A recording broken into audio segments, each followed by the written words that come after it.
Hey Internet, it's Matt here for the Dork Lords. If you're new to the channel, welcome. We talk about all manner of dorkly things here, so whether it's sci-fi, fantasy, superheroes, we probably have a playlist about it. Feel free to check us out. We just finished up season 1 of Umbrella Academy. Really cool show. I suggest you check it out on Netflix. But that's the kind of thing we do here. Today is another in our Dork Lord of the Rings segments. And this topic actually comes to us from a commenter, Sabian Watts. Here is your Dork Lord of the Rings video. It's actually a really cool topic idea. I should have done this long ago. I'm glad I'm getting a chance to right that wrong. And the topic is Eol the Dark Elf. Okay, so we'll talk about Eol the Dark Elf. I knew of him in passing, mainly through the story of Turin, which I'll get to. But I didn't realize there's actually a really well-realized tragic story around this guy. It's mainly told in the Silmarillion, although there are some ripples that come out from this character and his legacy that really affect the outcome of the Silmarillion and hence ripple all the way to Lord of the Rings.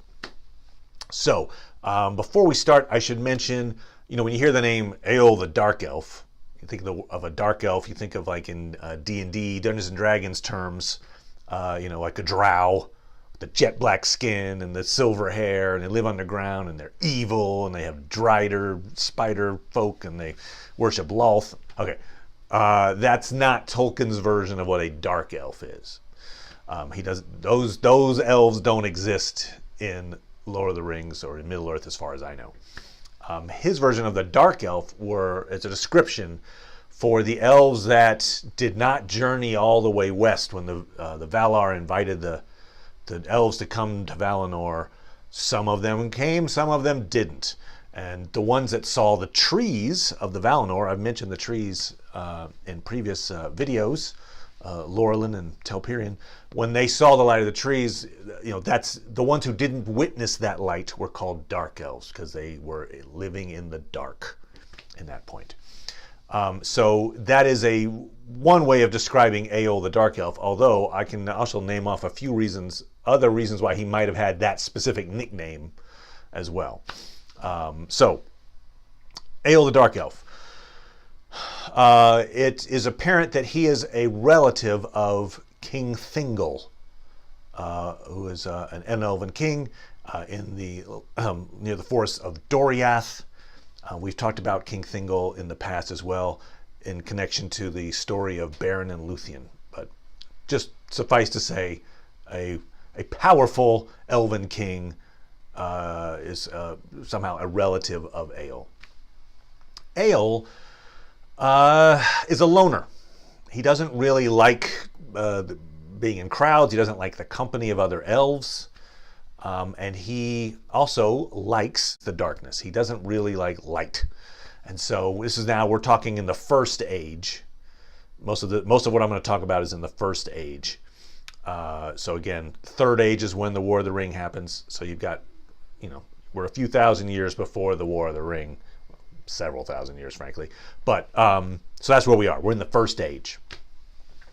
And so he, being Eol, makes a deal with Thingol to say, hey, I would like to live in this dark forest, kind of at the edge of your realm. It's called Non-Elmoth. It's actually where King Thingol met his wife, Melian. But it is known to be so dark, the overgrowth is so thick that the sunlight can't get through. So if you're in that forest, you are in darkness. And so that's where Eol wants to live. Hey, by myself, in the forest, in the darkness, that would be great for me.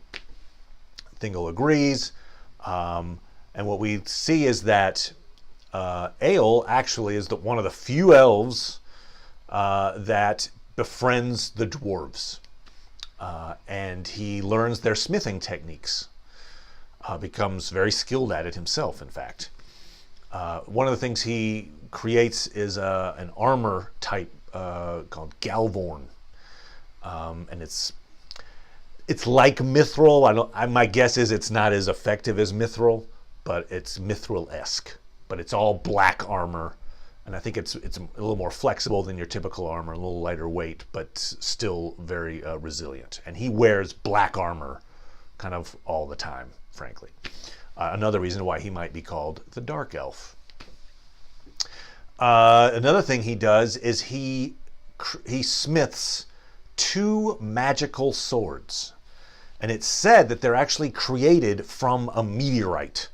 So this flaming star falls from the heavens, boom! Eol takes that material and crafts 2 swords. Angwarel and Anglakel. So, Angwarel he keeps for himself. It's a black sword, and it has these special properties because it's made by this otherworldly material. It's vibranium essentially, and so that's his personal blade. Anglakel is basically taken by Thingol as payment for allowing Eol to hang out by himself in the forest of Non-Elmoth. So Eol kind of reluctantly gives over this magical sword, Anglakel. Interestingly, Thingol's wife, Melian, she is of the Valar, in a way, she senses that the sword actually has some residual malice from Eol in the blade. And I guess we'll cover this right now just because Anglakel itself has its own interesting story. Anglakel eventually, it's a black sword.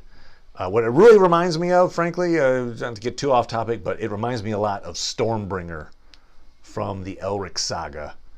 It's like a sentient blade that in some ways drinks souls. Anyway, but Anglakel makes its way to our hero Turin Turambar. Basically, Turin accidentally kills one of his friends with the sword.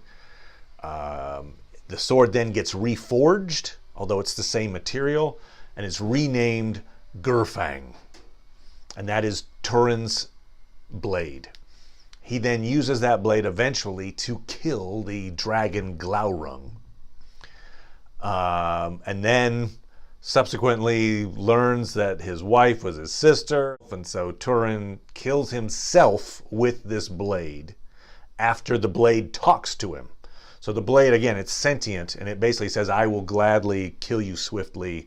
You've caused all this sorrow, and I will end your suffering.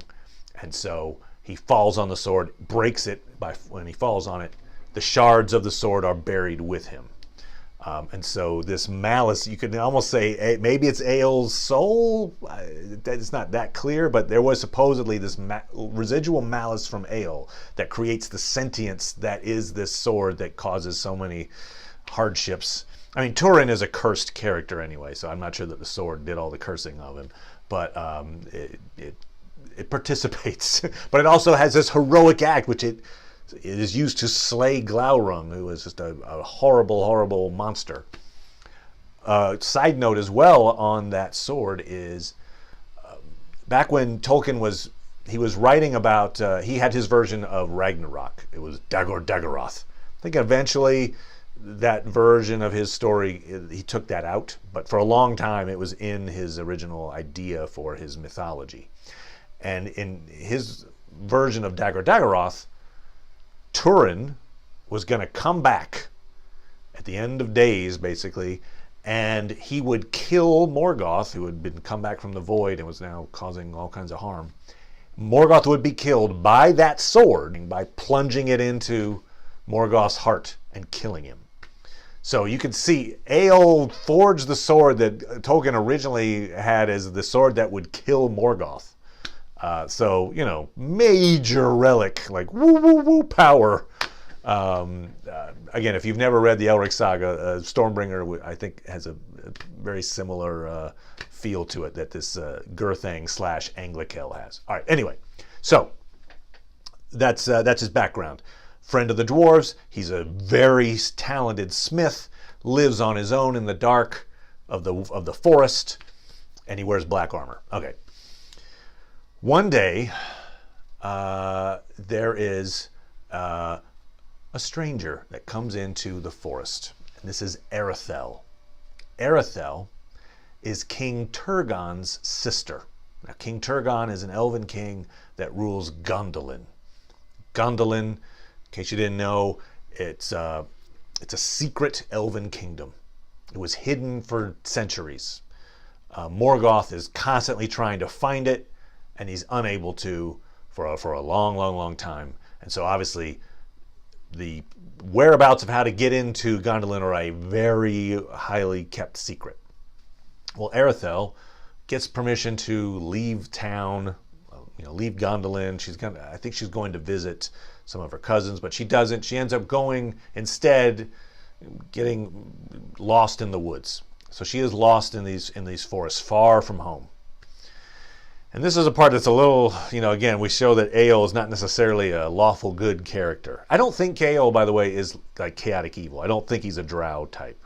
I do think he's not lawful good, he's not chaotic evil, he's somewhere in the middle. He's probably maybe chaotic neutral. I don't know if you're thinking in D&D alignment terms.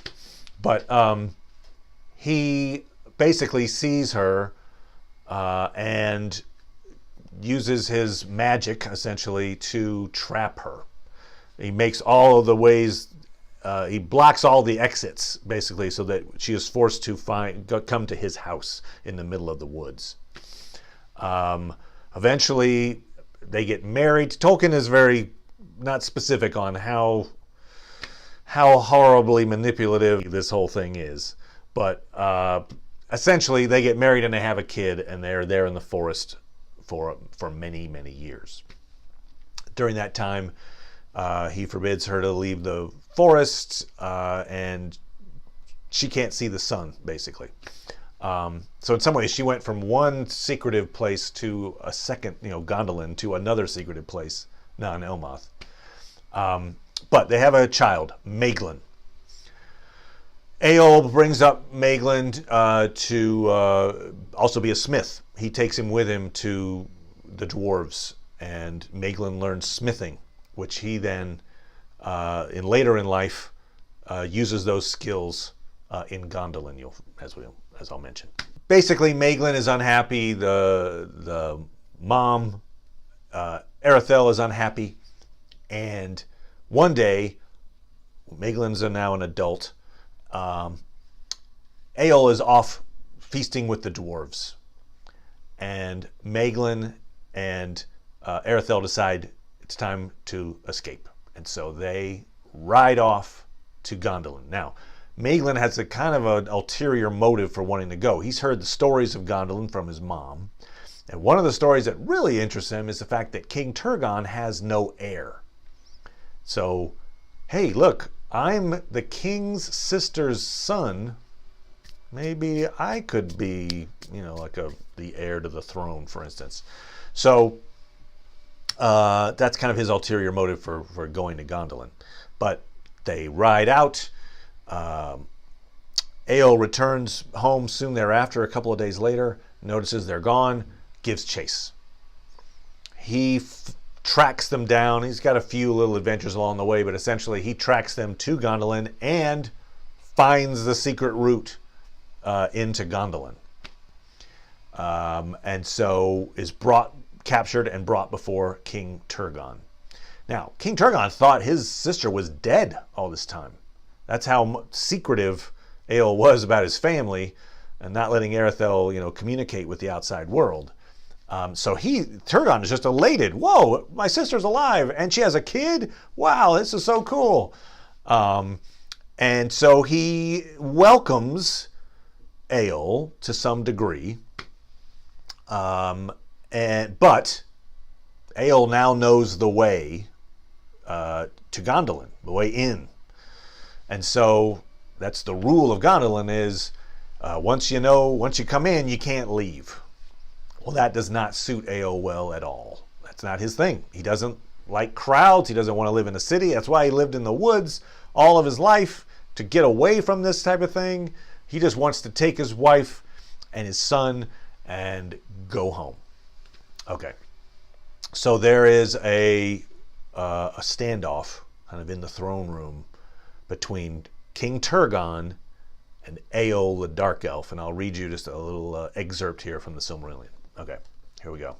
This is Turgon kind of making his demands, his decree to Eol. I will not debate with you, Dark Elf. By the swords of the Noldor alone are your sunless woods defended. Your freedom to wander there wild you owe to my kin, and but for them, long since you would have labored in thraldom in the pits of Angband. And here I am king, and whether you will it or will it not, my doom is law. This choice is given to you. Abide here or to die here, and so also for your son. Okay, so that's a pretty, obviously it's getting a little tense here at this point. Eol has said, I'm getting out of here, I don't care what you say. Turgon's now laying down the law. I had to mention the one line where he says, by the swords of the Noldor alone are your sunless woods defended. It kind of reminds me of Lord of the Rings, right? When Boromir has the line, by the blood of our people are your lands kept safe. So it kind of echoes that same idea of like, look, my people defend your people so you can have the life you want. So shut up. All right, so he lays down this law. He said, look, your choice is yours. You can stay here or you can die here. Same goes for your son. All right. Now, I think he says that with the idea that Eol is going to back down and be like, all right, fine, I'll stay. Everything's cool. But that's not the Dark Elf way. And so here's what how Eol responds. Then Eol looked into the eyes of King Turgon, and he was not daunted, but stood long without word or movement, while a still silence fell upon the hall. And Erethel was afraid, knowing that he was perilous. Suddenly, swift as a serpent, he seized a javelin that he held, hid beneath his cloak, and cast it at Maeglin, crying, the second choice I take, and for my son also. You shall not hold what is mine. But Erethel sprang before the dart, and it smote her in the shoulder, and Eol was overborne by many and set in bonds. All right. Whoa, shocking. All right. So, Eol is noting that Maeglin's not really standing up for him at this point. You know, Maeglin seems really happy to be where he is, which is true. He's like, oh, this is kind of what I want, and who knows? I think I've got the right title to really make hay here in Gondolin, so I want to stay. So Eol takes his javelin. He doesn't throw it at Turgon. He throws it at his son, trying to kill his son. Erethel steps in the way. Okay. Now, Eol is taken away. Now, the wound itself, not that serious, at least by the placement of it. But what Turgon and company don't realize is that Eol, unlike the Noldor, uses poison. It's kind of a big no-no when it comes to some of these high elves, but in any case, he uses poison, and so that night and the next day, Erethel dies. So he's killed his wife in an attempt to kill his son. That's some bad karma right there. Okay, Turgon now, you just killed the king's sister right in front of him. So Eol is sentenced to death. And he's taken off to this cliffside, the Caragdur, to be thrown off the cliff. I guess that's why they, hey, no muss, no fuss. Whoop! So he's taken off to this cliffside. Maeglin, his son, is watching this whole thing unfold and not saying anything. Because again, he's kind of like, my dad's kind of a jerk. And I think I got it good here. So, sorry, Dad. And plus, you just killed Mom as you tried to kill me. I got no love for you. All right. So, Eol is about to be thrown off the cliff. And he's got one last prophecy, in a way, a curse to insult his son with. Here's what he says. So, Maeglin stood by and said nothing. But at the last, Eol cried out, So you forsake your father and his kin, ill-gotten son. Here shall you fail of all your hopes, and here may you yet die the same death as I. Then they cast Eol over the Caragdur, and so he ended. And to all in Gondolin, it seemed just. So, here he is, thrown off this cliff, but before he goes, he says, "You're going to die the same way, jerk of a son." All right, so Eol is now gone and dead. One thing also was that when Maeglin fled non-Elmoth, he took his father's sword. He stole it on the way. Angwarel. Anyway. All right, so Maeglin becomes, as we mentioned, the head of one of the 12 houses of Gondolin. It's the House of the Mole. So it's an all-black banner, and they wear black armor. And I think the implication is that the black armor is that Galvorn style. It's the same style that Eol learned and he taught to Maeglin, and Maeglin has now given it to the guards and soldiers of his house. So the House of the Mole uses this special armor. Maeglin has a huge part to play in the story of this. Actually, the Silmarillion would end as a happy fairy tale if it wasn't for Maeglin.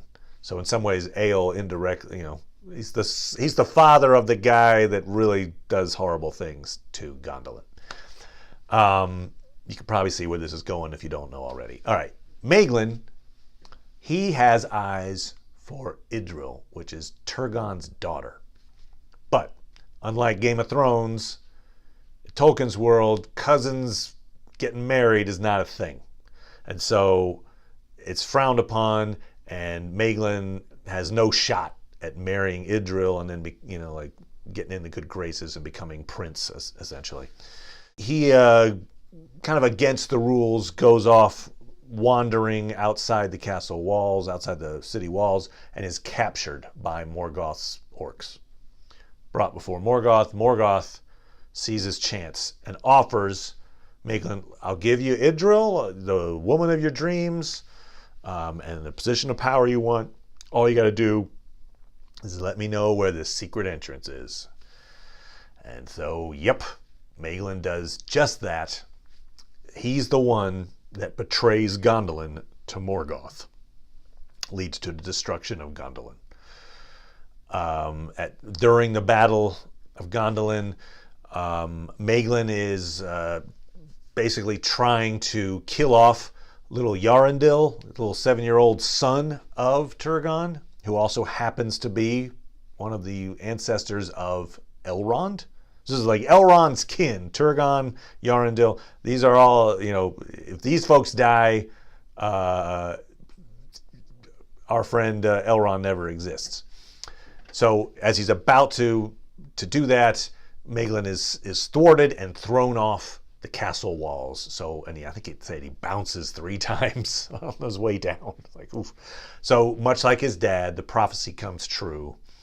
He is killed by being tossed off these walls. And Maeglin, whose name means sharp glance, is killed off. So you've got Eol is dead. His wife is killed. He kills his wife, and his son is thrown off these walls after doing a horrible, horrible betrayal. So it's a terribly tragic tale of Eol the Dark Elf and his legacy. Some people actually try to cast him as almost an anti-hero, and the fact that when he threw the javelin at Maeglin, if he'd have succeeded in killing his son with the poison javelin, he would have killed Maeglin before he betrayed Gondolin. Hence, Gondolin may not have been betrayed for several more years, at the very least, and that would have made Eol this big hero of the story. But no, it was not to be. His attempt to kill his son, not a heroic act. So one other point I should make is that King Turgon, we mentioned him, the Elven King, his sword is Glamdring. And Glamdring, he uses that sword all the way up to the fall of Gondolin. The sword gets lost there for generations before it finally turns up in the troll cave in The Hobbit. And that's the sword that Gandalf takes for his own and then uses to kill the Goblin King. And then, many years later, the Fellowship of the Ring, it's the sword he uses to stare down the Balrog on the bridge at Khazad-dûm. So that sword has its own amazing pedigree, right? This is a sword of King Turgon the Elf from the First Age, and it was also then used by Gandalf against Balrog and the Goblin King and during the War of the Ring. So it's no Gurthang, perhaps, but Glamdring definitely has a call, to be one of the greatest swords in Tolkien history. So there you have it. Sabian Watts, I hope this has been what you'd hoped it was. It's our little video about Eol, the Dark Elf. If you out there have a topic you'd like me to talk about, please put it in the comments. I'd be happy to do a video about a topic of your choice. So thanks, everybody. Bye now.